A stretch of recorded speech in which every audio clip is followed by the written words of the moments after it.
Bismillahirrahmanirrahim. Qala musannifu rahimahullahu ta'ala wa nafa'ana bihi wa bi'ulumihi fid daraini amin. Kifayatul Muhtaj pada menyatakan bicara Isra dan Mi'raj, karangan Al-Syaikh Al-Imam Daud Al-Fatani, halaman yang ke-6. Faidatul. Bermula segala anak yang berkata-kata di dalam buai itu 10 orang. 10 orang kanak-kanak yang masih dalam buaian. Allah berikan kebolehan kepada lidah kanak-kanak itu untuk berkata-kata, membuktikan kebenaran.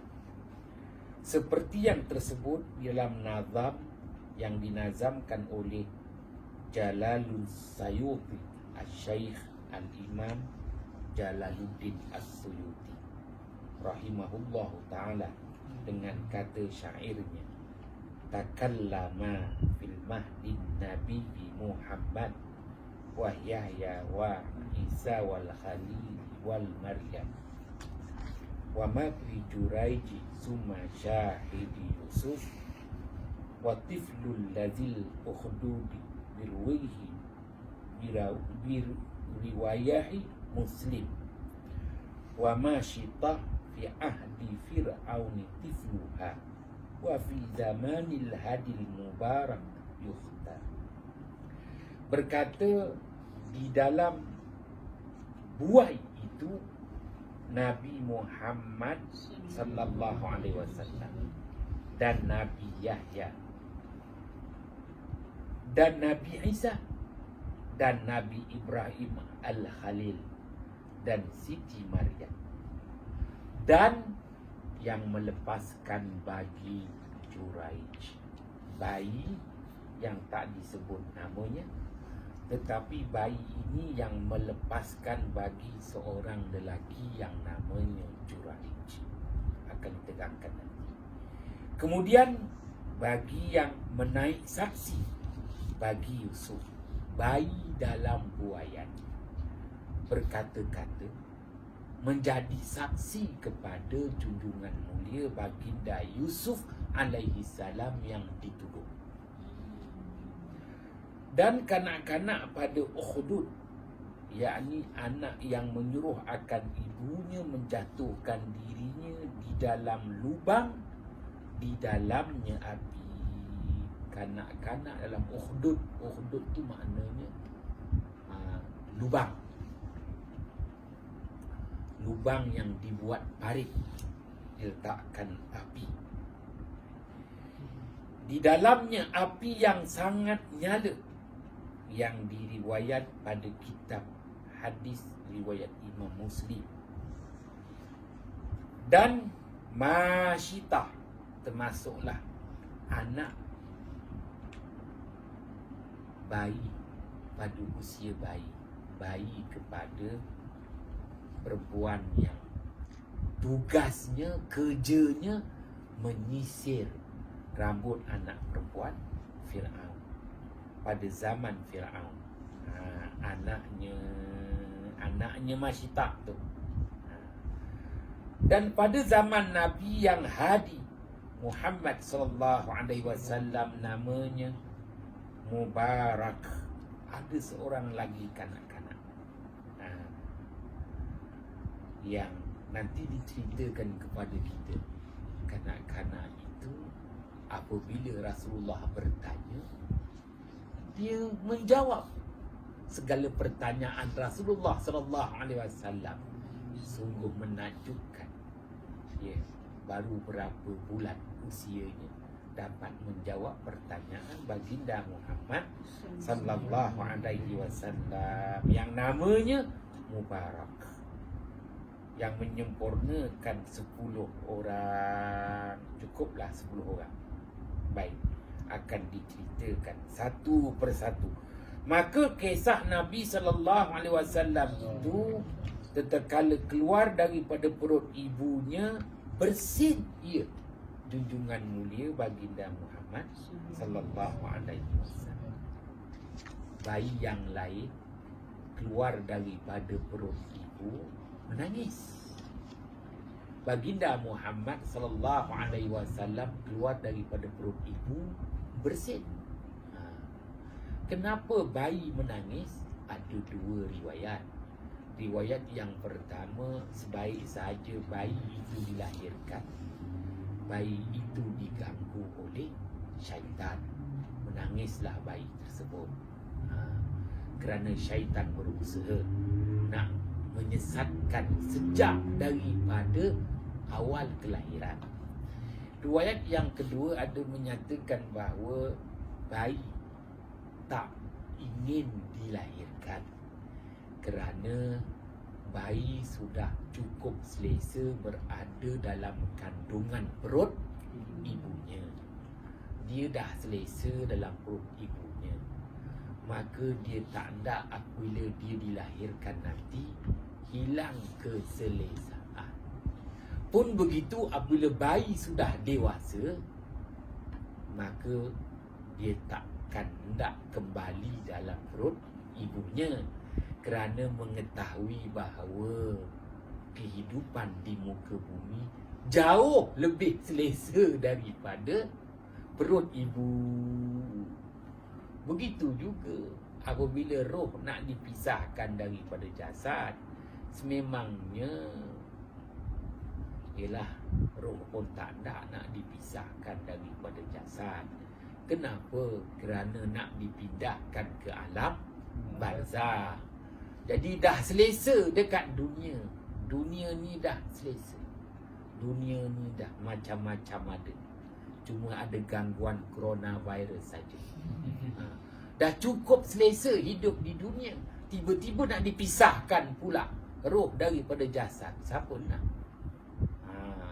Pun begitu apabila roh itu telah dipindahkan ke alam barzah, dan alam barzah itu sebagaimana yang Rasulullah sabdakan, babun min abwabil jannah, salah satu pintu daripada pintu-pintu syurga untuk roh orang-orang yang beriman. Sudah barang pasti roh tak nak kembali semula ke alam dunia. Kenapa? Alam dunia, alam yang mana penuh dengan tipu hela. Apabila pergi ke alam barzah, wah, jauh lebih baik daripada kehidupan di alam syahadah, alam malak, alam pemilikan. Ya, alam yang mampu lihat, banyak yang tak mampu dimiliki. Ya, nanti pergi ke alam akhirat, itu dia. Baiklah, maka dijelaskan kepada kita baginda Muhammad sallallahu alaihi wasallam sebaik sahaja diputrakan keluar daripada perut ibunya bersin, maka ia mengucap alhamdulillah. Orang bersin, apa yang disebut? Alhamdulillah. Maka menyahut segala malaikat dengan katanya, yarhamkallah. Alhamdulillah, segala puji bagi Allah. Yarhamkallah, moga-moga Allah merahmati akan dikau. Dan pada satu riwayat, awal perkataan Nabi tatkala keluarnya itu Allahu Akbar kabira walhamdulillahi katsira wa subhanallahi bukratan wa asila. Doa iftitah. Inilah dia, doa iftitah. Menyatakan bahawa mulianya baginda Muhammad sallallahu alaihi wasallam dilahirkan dengan memuji Allah, dilahirkan dengan mengagungkan Allah. Itulah dia doa iftitah, doa yang membuka segala apa juga kebaikan. Dan kisah Nabi Yahya pula, dan kisah Nabi Yahya bahawa ia menaik saksi bagi Nabi Isa padahal umurnya setahun dan sebulan, dengan katanya, asyhadu annaka Abdullah wa rasuluh. Asyhadu, aku bersaksi, annaka, bahawasanya dikau wahai Isa, Abdullah, adalah hamba Allah, wa rasuluh, dan engkau adalah pesuruh Allah. Dan kisah Nabi Isa itu seperti yang tersebut di dalam Quran. Baik, maknanya dah 3 kisah. Kisah junjungan mulia baginda Muhammad sallallahu alaihi wasallam, kisah baginda Yahya alaihissalam yang baru berusia setahun menjadi saksi kepada kelahiran baginda Isa alaihissalam.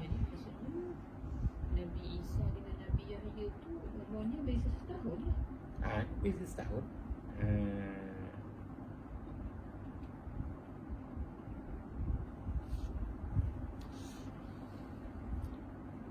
Kerana Nabi Zakaria alaihissalam, dia kahwin dengan kakak. Imran, dia kahwin dengan adik. Antara Nabi Allah Zakaria alaihissalam dengan Imran tu,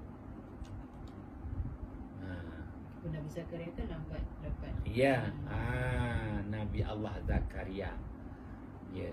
Maka Nabi Allah Zakaria kahwin dengan kakak, Imran kahwin dengan adik. Walau bagaimanapun Imran meninggal dunia, isterinya Hannah tu mengandung dan lahirkan anak, maka dinamakan Maryam. Maka Nabi Allah Zakaria, dia bela anak saudara dia, Maryam. Dia jaga Maryam, dia didik Maryam. Oleh kerana dia jaga anak saudara dia, dia didik anak saudara dia macam anak dia, tu yang mengandung isteri. Tu orang ambil kisah Nabi Allah Zakaria, kalau nak dapat anak, bela anak angkat. Tapi anak angkat yang ada hubungan lah. Sebaiknya.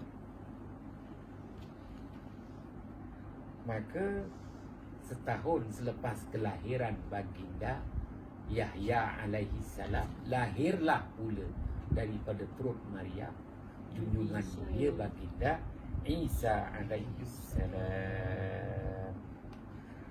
Dan kisah Nabi Isa itu seperti yang sebut di dalam Quran, tatkala keluar daripada perut ibunya, kemudian daripada saat jua, dengan katanya, inni Abdullah ataniyal kitab wa ja'alani nabiyya, hinggalah ke akhir ayat.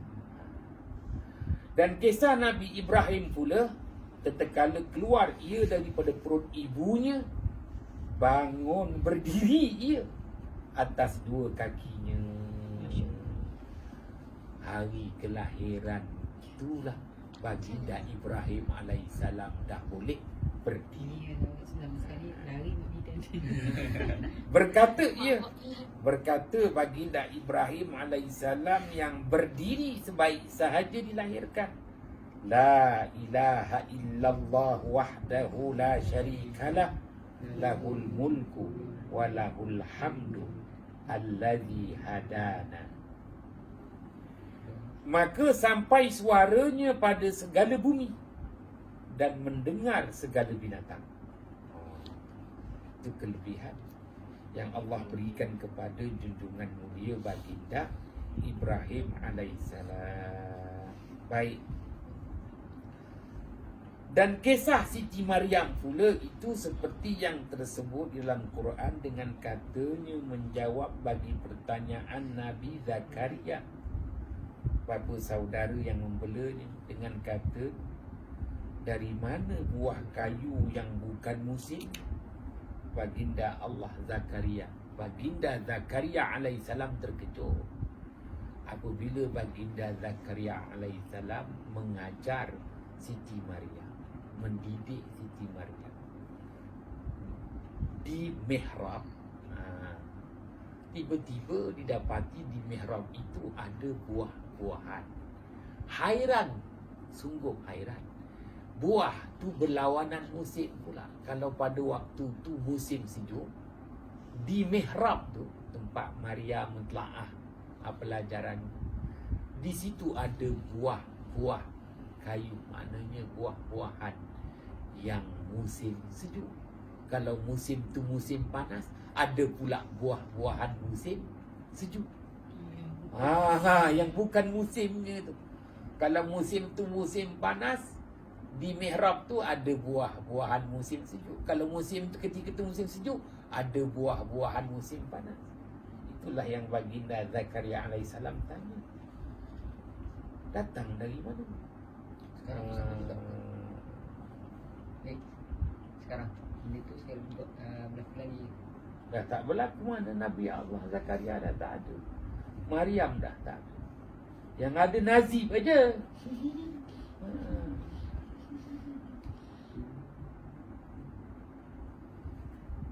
Dari mana buah kayu yang bukan musimnya?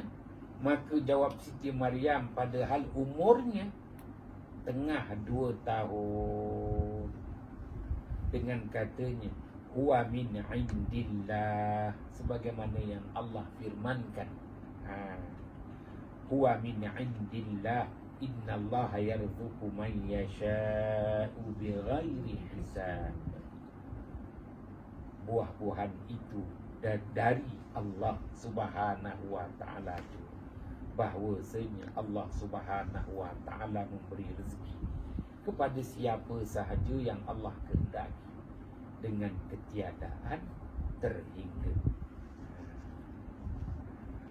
Dan kisah yang melepaskan Juraij tatkala dituduh orang akan berzina.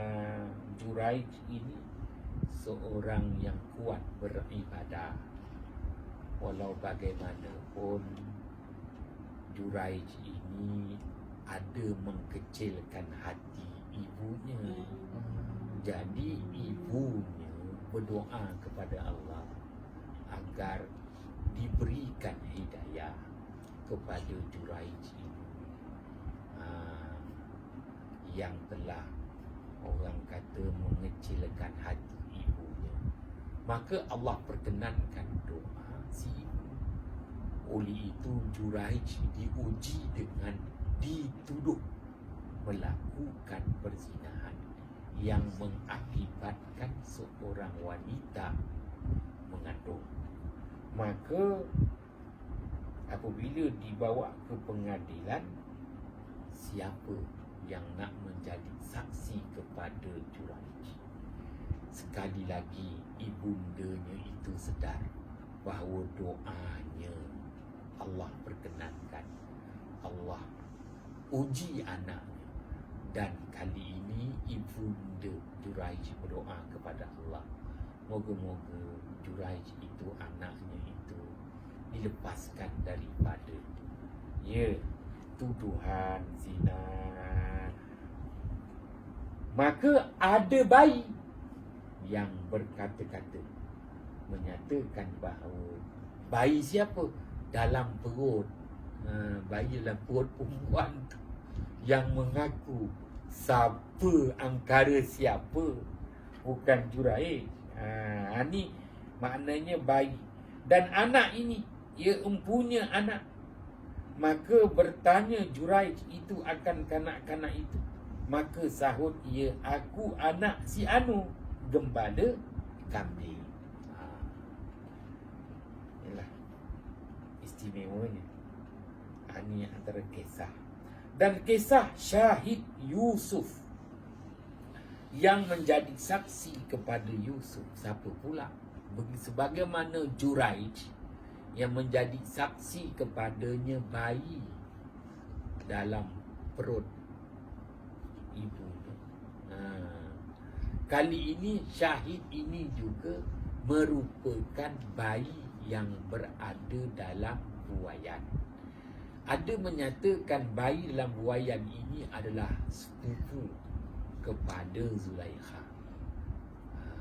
Kerana Zulaikha nampaknya menuduh baginda Yusuf cuba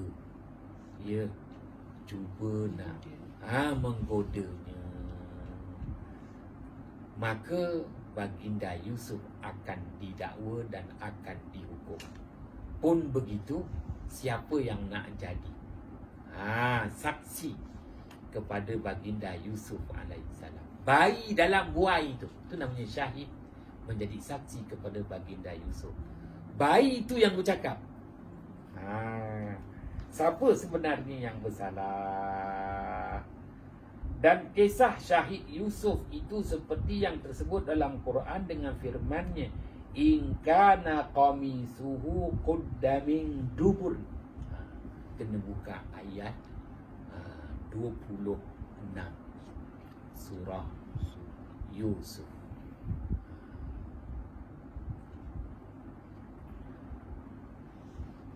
Allah Subhanahu wa ta'ala berikan kebolehan lidah kepada bayi dalam buaian.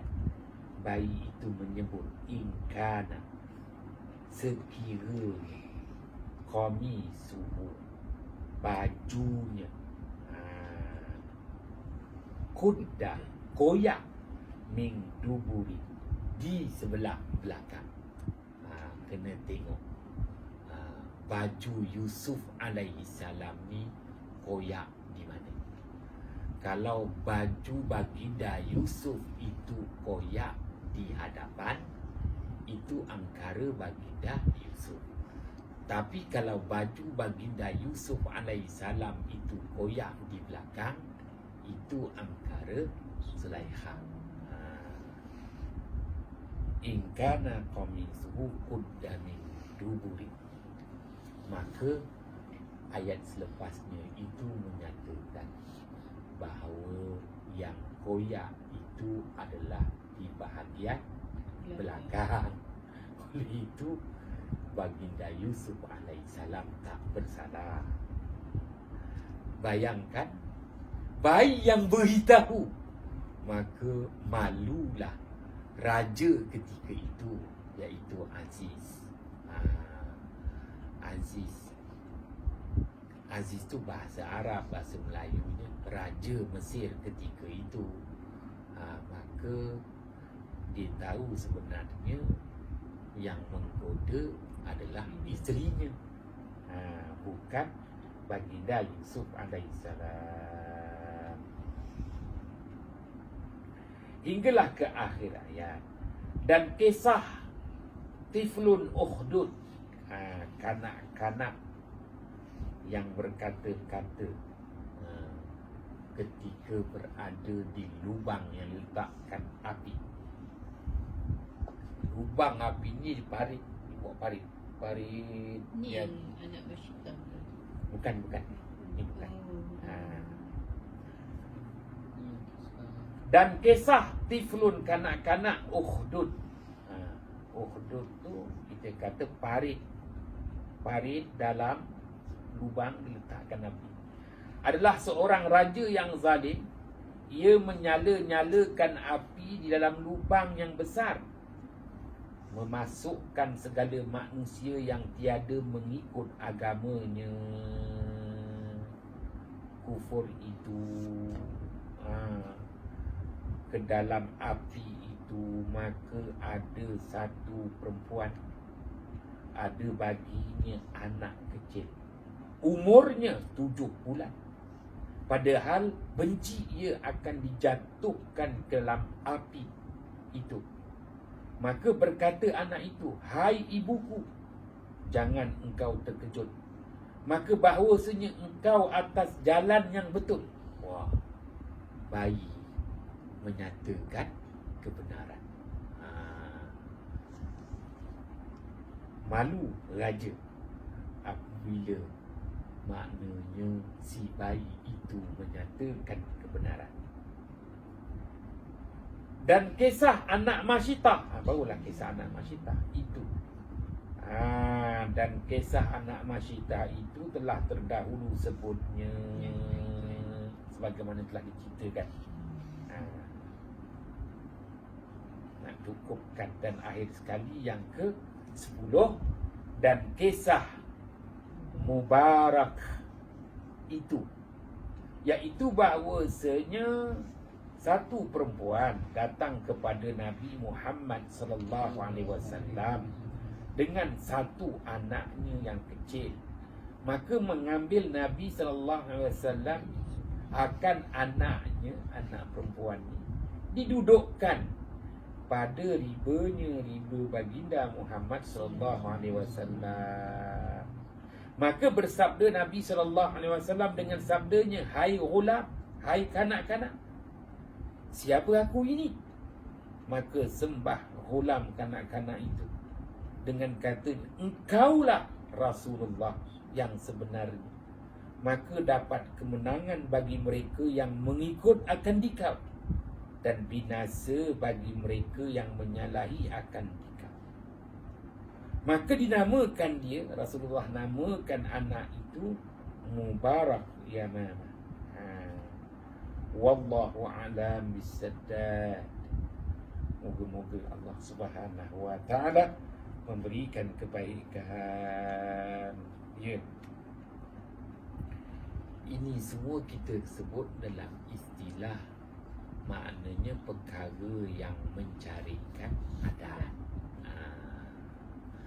Bagi Nabi Rasul-Rasul diberikan mukjizat, perkara yang mencarikan adat, yang menyalahi adat. Bagi Nabi dan Rasul itu merupakan mukjizat. Bagi waliullah diberikan karamat. Bagi orang awam diberikan ma'unah, pertolongan yang Allah datangkan serta pertolongan. Baiklah, selesai membicarakan tentang maknanya antara perkara-perkara yang Rasulullah sallallahu alaihi wasallam lihat yang menakutkan, yang menggembirakan, termasuklah bauan wangian daripada Masyitah, anaknya dan keluarganya. Maksudnya cerita tentang kanak-kanak ni lanjutan daripada kisah Masyitah. Ya. Baru nak balik semula. Maka sentiasa berjalan Nabi dan Jibril hingga datang atas beberapa kaum yang memecahkan kepala mereka itu. Wah, maknanya setelah Rasulullah melihat perkara yang menakutkan, perkara yang menggembirakan, menghidu haruman, kali ini Rasulullah lihat pula perkara yang lebih mengerikan. Ya, beberapa kaum yang memecahkan kepala mereka itu, tiap-tiap dipecahnya, maka kembali pula seperti dahulu kalanya. Terkejut Rasulullah melihat orang yang menyeksa dirinya sendiri. Dia pecahkan kepala dia, menjerit kesakitan.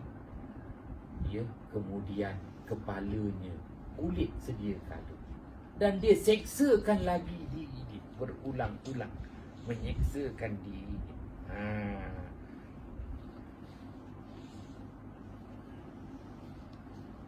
Dan tiada limpah mereka itu daripadanya sekali-kali. Maka sabdanya, "Siapa ini ya Jibril, ya Jibrail?" Maka katanya, mereka itulah yang memberatkan kepala mereka itu daripada sembahyang. Maknanya Rasulullah melihat seksaan umatnya sendiri, yang mana berat untuk mendirikan solat. Maka nanti di akhirat dia menyeksa diri dia sendiri dengan memecahkan kepala. Kemudian maka datang pula di atas beberapa kaum. Wallahu a'lam bissawab. Maknanya Rasulullah sallallahu alaihi wasallam lepas lihat yang mula-mula apa dia? Rasulullah lihat perkara yang menakutkan, ancaman daripada jin ifrit. Kemudian perkara yang menggembirakan ganjaran pahala kepada umatnya di jalan Allah. Terhidu haruman keluarga Masyitah. Barulah Rasulullah tengok siksaan umatnya yang berat untuk mendirikan solat. Baru yang keempat. Nanti yang kelima kita sambung lagi. Wallahu a'lam bissawab. Bismillahirrahmanirrahim. Fafahamnaha Sulaiman wa kullan ataina hukman wa ilma wa sakharna ma'a Daudal jibala yusabbihna wa tayra wa kunna fa'ilin ya arhamar rahimin. Assalamualaikum warahmatullahi wabarakatuh.